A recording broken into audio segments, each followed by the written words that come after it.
We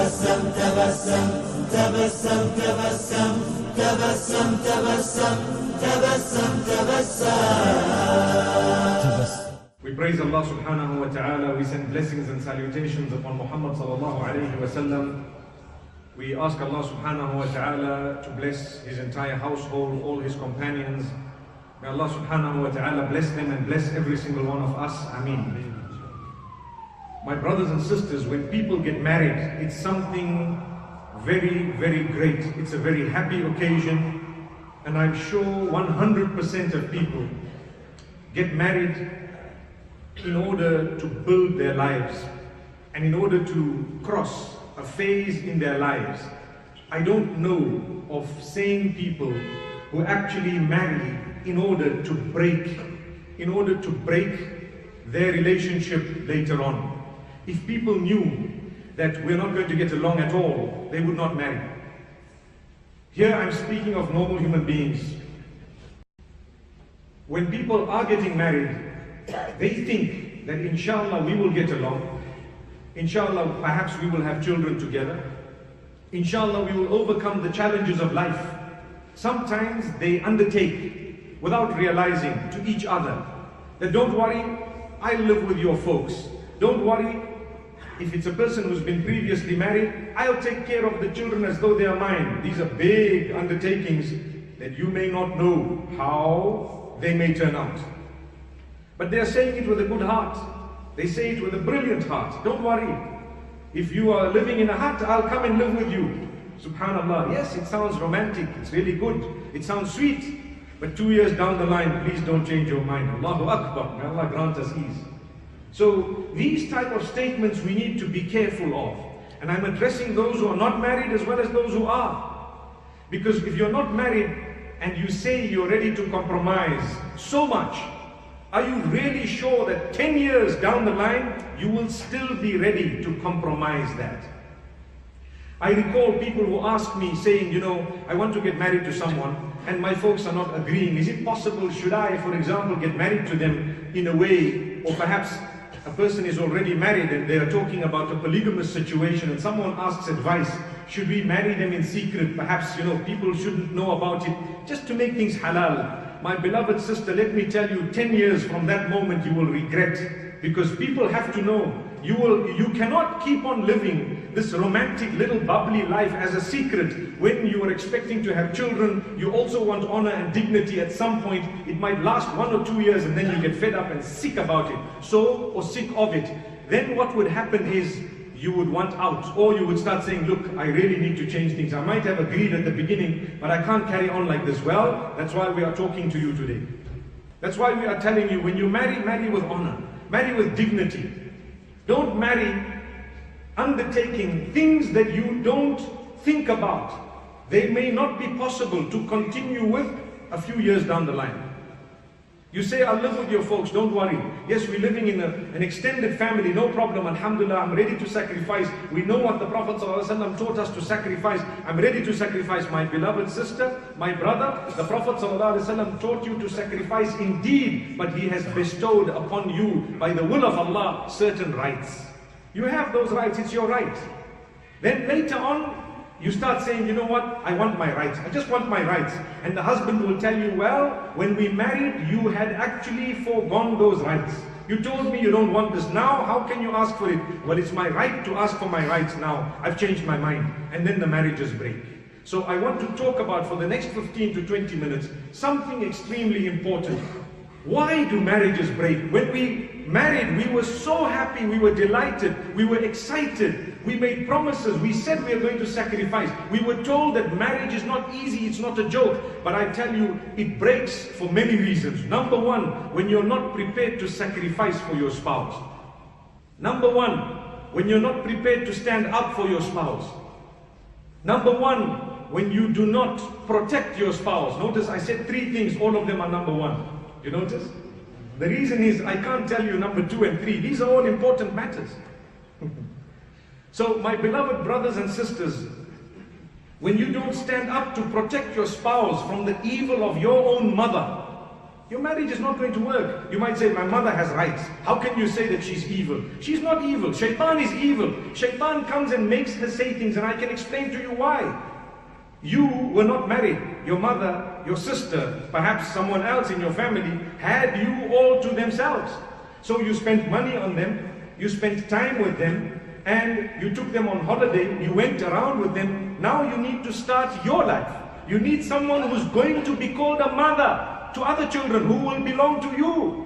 They also have rights. So when you get married, it is natural, human nature. Shaitan comes and actually fuel that and makes it worse.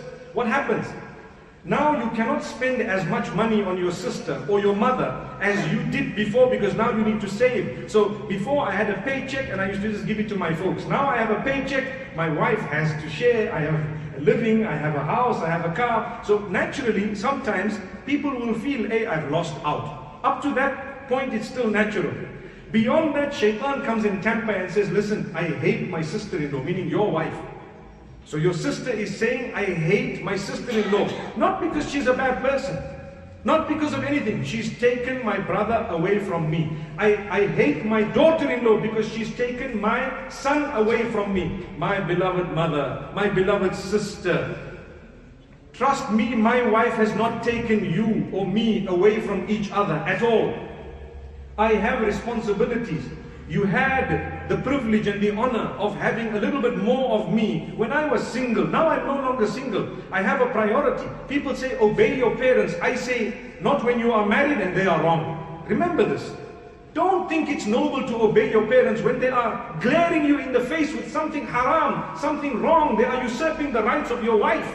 They cannot be obeyed. There is now someone who is a mother to your children, who you need to consider. Yes, we will side with what is right and who is right, whether it's your mother or your wife. Remember this. So I'm not saying that your parents should be disregarded. No, respect them at all times. You know, if you go back to the Quran and to the Sunnah of Muhammad ﷺ, he never says that you blindly adopt and accept everything your parents say. Not once did he say that. Not even once. In fact, the Quran says, وَوَصَّيْنَا الْإِنسَانَ بِوَالِدَيْهِ حُسْنًا. In another place, إِحْسَانًا. Allah has asked you to be good and kind to your parents. He did not say obedient. Remember, why? Because obedience belongs to Allah. That's what it is. If your parents are right, I will adopt what they are saying because they are right. If they are wrong, I will kindly tell them, respectfully tell them that you are wrong. Allahu Akbar. So I owe them kindness. When you look at the hadith of your mother, who next your mother, who next your mother, songs have been made about it. You know that, right? That never speaks of obedience. Do you know this? We need to clarify this, because many mothers are suffering from the wrath or the pain that is inflicted upon them by their mothers-in-law, and vice versa. Vice versa, I'm going to get to that just now. What does this mean? I'm his mother. He should listen to me first. No. I'm now a man. When I was not married, yes indeed. When I'm married, I just need to remember my mother's also a human being. She can make mistakes. I love her. I will kiss her. I will honor her. It does not mean I need to give all my cash to her. She will not decide what to cook every day as though my wife is just a worker who's come here to work. This is happening in a lot of homes where the woman comes in. Yes, we're living together. My beloved mother-in-law, we love you. And I'm talking here about my own mother too. Beautiful woman, alhamdulillah. And I'm saying it in a beautiful way. We all love to live together. But you don't make the decisions in this home. No, not at all. If you're not a man, my beloved brother, who's now a husband, if you're not man enough to side with your spouse when your mother is wrong or when she's overstepping her rights, trust me, there will be frustration caused by you in the marriage, and the marriage will break, because today's girls are not like a long time ago. When a car is damaged, they can send it for panel beating. No longer. Now when the car is damaged, I want a new one. I want out. That's what it is. Today, for the smallest reason, they want out. You've had the first problem, I want out. That's another point that breaks marriages, where we have a sickness. Instead of helping each other when we have gone wrong, the husband doesn't want to hear, look, this is how my home is, take it or leave it while I'm leaving it. Then the marriage breaks, and what happens? We end in divorce for nothing. It could have been the best marriage. We can still work it. We can. But we are being stubborn. You, my beloved brother, stubborn. You, my dear sister, you are stubborn.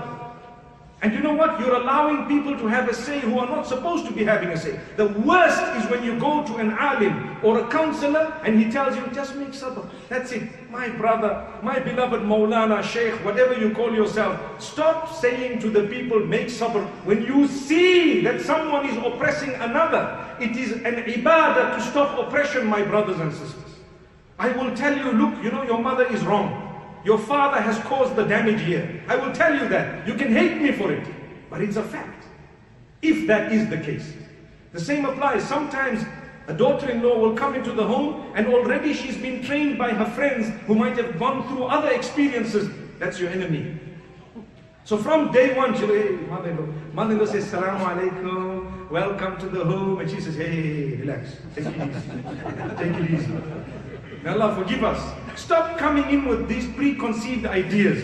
Give them a chance. They love you too. They love their children. Remember, if a divorce happens, that man who was your husband will remain the son of that particular woman forever, even though you are now out of the picture.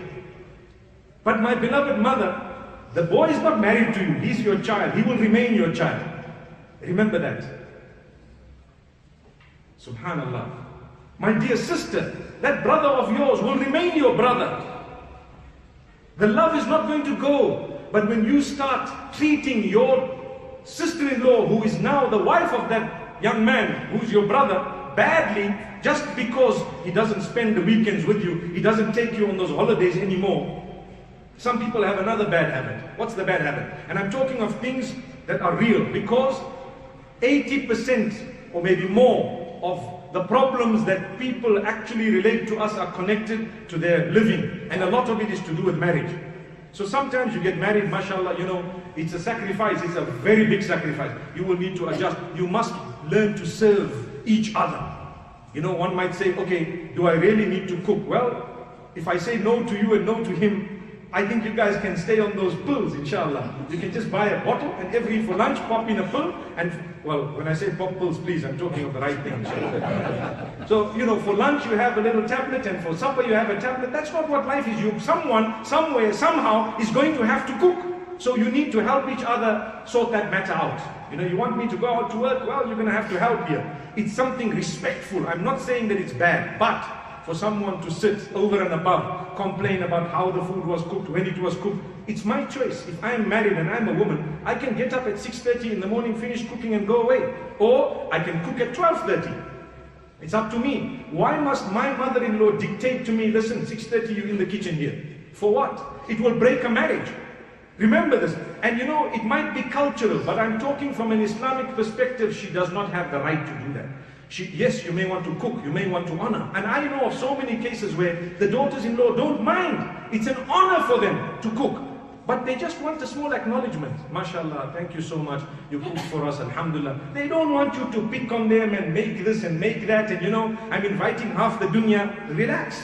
This person here, just because they can cook well, doesn't give you the license to invite who you want for tea and for supper and for the same. My daughter-in-law will cook. Even if you and her are on a good footing, on a good relationship, it will break it. She might be cursing you from inside to say, you know what, inconsiderate. Can't you see, I need my time. It's okay if it's once a month. You know, nowadays they'll say once a year. But anyway, no matter what, it's okay depending on how you are with these people. It's your family. These things go wrong. So as I was saying, you go in, sacrifice. Who wouldn't want to sacrifice? But there needs to be appreciation. So I was saying, sometimes we go on holiday. Yes, alhamdulillah. Who do we tag along? We tag along the entire dunya. So I go, my wife goes. Who else goes? Well, I'm talking of initially when you don't have children. My mother has to come. My dad has to come. My sisters, my brothers who are unmarried have to come. Sometimes my sister who's married with her husband has to come.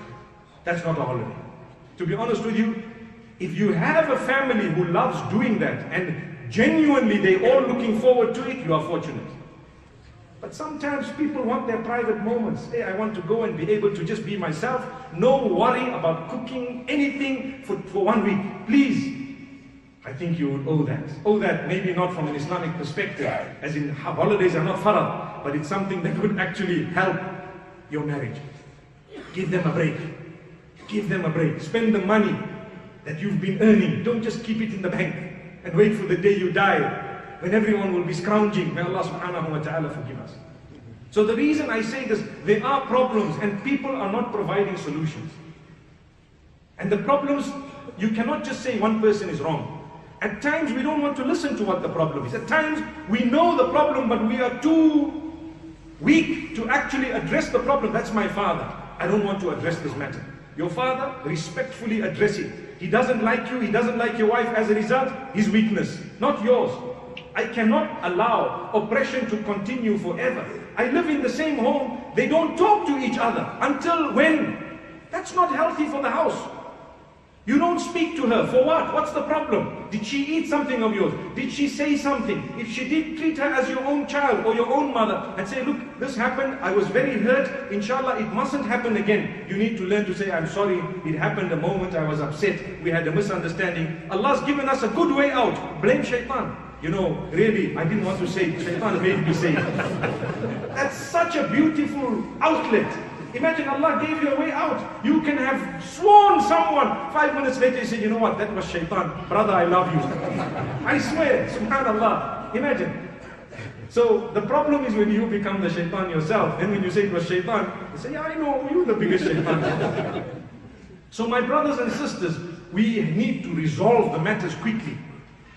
I always say, look, what if this was your own child? What would you do? Well, I would listen to them. I would try and obey. I would try and solve. I would try and, listen to what they are saying. Well, treat them like your child, because if you don't, the marriage is going to break, and too many marriages are breaking. Another difficulty, and this is something that I found in a lot of cases, when we have daughters or sons, we sometimes spoil them so badly as they are growing up, so much, that we don't realize their spouses may not be able to give them such a life that we provided. As a result, they may never be able to live with anyone at all. They may never. Because why? Everything was on the plate. They've never lifted a plate. Forget about anything else. Everything was given. You wanted a holiday, you got it. You wanted a Ferrari, you got it. You wanted to go to Harari, you went. Allahu Akbar. May Allah subhanahu wa ta'ala guide us. May Allah make it easy. Sometimes even if you can afford the most luxurious of lives, I'm not saying become stingy, but learn to teach them what appreciation is. You don't have to splash, because sometimes they may not have, you may not have it a few years down the line. You need to learn to adjust your life. That's your spouse, you make it. You're going to have children. They're going to mess your clothes. They're going to do so much, subhanallah. May Allah subhanahu wa ta'ala guide us. So my brothers and sisters, something extremely important is to work hard to resolve the problems you have in the marriage, but with justice. What does that mean? Don't just think you are the only one who's right. You may be wrong. And this goes both ways. Sometimes the daughter-in-law is wrong. I've had cases where daughter-in-law comes to complain, and it ends up that she is disrespectful to the parents of her own husband. We are not saying you need to serve them. At least be respectful, be kind, be good with your words. Excuse them, they are old. You know what the Quran says? The Quran speaks about how Allah has created man. Allahu alladhi khalaqakum min dha'fin thumma ja'ala min ba'di dha'fin quwwah thumma ja'ala min ba'di quwwatin dha'fan wa shaybah. Allah has created you, O man, in a stage of weakness. You were weak when you were born, very weak. So what happened? Someone had to look after you. If they didn't, your survival was at stake. After that weakness, we gave you strength. And after that strength, we reduced you back to weakness and grey hair, which means it's worse than just weakness. You were strong at one stage, you become a person weak once again. And I believe that sometimes, and I'm going to say something that you might think about later. When you are young, you might mess your napkin and your mother will clean it. Your father might help, or your siblings, or whoever else. Where did you mess? You messed because your sphincter muscle was not actually controlled. It was not strong enough to hold back. You didn't know how to use it. So perhaps urinated, perhaps you might have messed your napkin, whatever it was. That was a gift that Allah bestowed upon you. Your parents need to know, I sacrificed for the child. But when a person grows older, they may not mess that way. They may mess from their mouths. Remember this carefully. Why? Dirtier words than changing the napkin can come out from elderly people who are in pain sometimes, who are frustrated sometimes, where there's a generation gap and they don't understand. If there's more than, nowadays I'd like to say 25 years, 30 years, between you and your parents, there's bound to be a generation gap, understanding gap. Bound to be. Remember this. Usually they used to say 40 years is a generation completely different thinking. But I think it's gone a little bit less now, because technology is advancing every minute. So the way I think might not be the way my children who are 25 years younger than me may think. I will, no matter how cool a dad I think I'm going to be, or a father-in-law, or a mother-in-law, there will be differences in thinking, because there's a generation gap. So out of frustration, sometimes you say things that are hard, harsh. You don't realize that's not your child, it's someone else's daughter, someone else's son. You've hurt them. When someone else hurts the child of another person, the hurt is deeper, the cut is deeper than if it was your own child. Remember that. Be careful. Now I'm addressing those who were hurt by what the elderly have said to you. Ignore it. Change the nappy and carry on. Allahu Akbar. Allahu Akbar. If you've understood what I've said. Let it happen. But the next day they'll beg for forgiveness. They might carry. The difficulty is sometimes the elderly are stubborn. They don't ask for forgiveness. Come what may, they are wrong. We found out that they said 1 + 1 is 3 and the whole dunya knows it's 2. They won't apologize.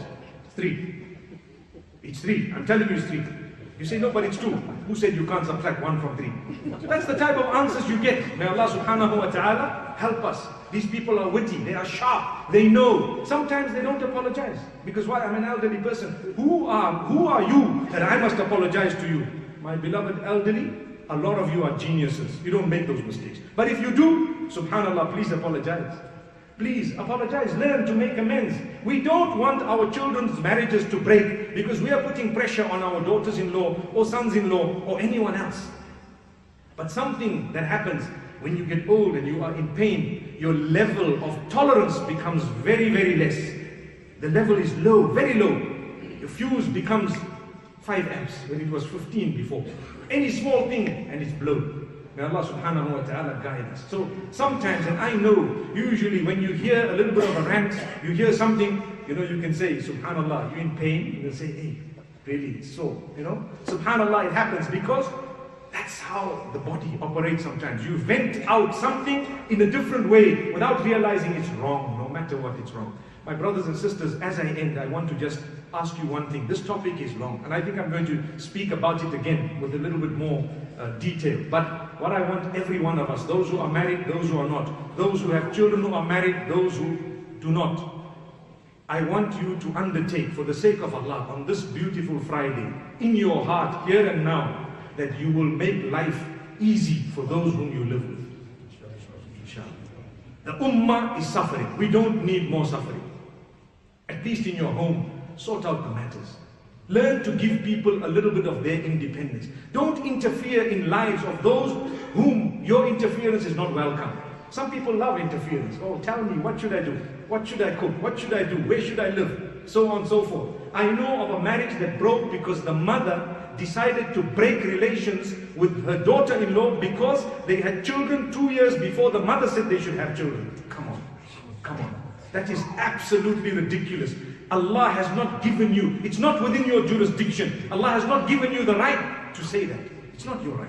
But things have happened as ridiculous as that. Ask yourself, maybe in my life, maybe in your life, there are things happening, possibly not as ridiculous, but they are strangling relationships. Make it easy. Solve it. Go back today. Sort the matter out. I haven't even got to, cheating in marriage and so on, because that's a topic on its own. That is a big disaster, especially today. But I can also add one quick note to say, when your spouse has made a mistake, remember, step number 1 is not to want out. No ways. That's the last step. Step number 1 is to seek medication, to solve the matter. The man made a mistake, or the woman made a mistake. Try and solve the problem. Help them. They may come out of that mistake better than they ever were. You may have a more blissful marriage when you help them through the problem. That's one of your duties as a spouse. Remember this. With us, one problem, hey, I saw a message, it just says, I love you. Who the hell is this right? I want out, I'm going. I don't want to talk to you, out. The man says, talak, talak, talak. You know how it's like a lawnmower. Allahu Akbar. People think they're mowing the lawn. That's not how you divorce a woman. That's actually worse than an animal's way of speaking. And then you find out, oh, that was just a message from her mother or her father. And then you hit your head. Too late. Astaghfirullah. May Allah forgive us. Really, someone makes a mistake, try and help. Solve the matter. Even if it is a real disaster. If you're a real spouse, you will help in that way.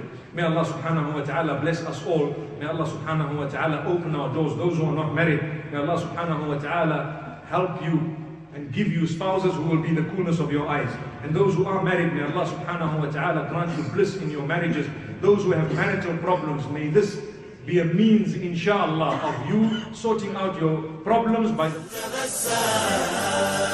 تبسم تبسم وخل الهموم وخل الغموم وخل الضجر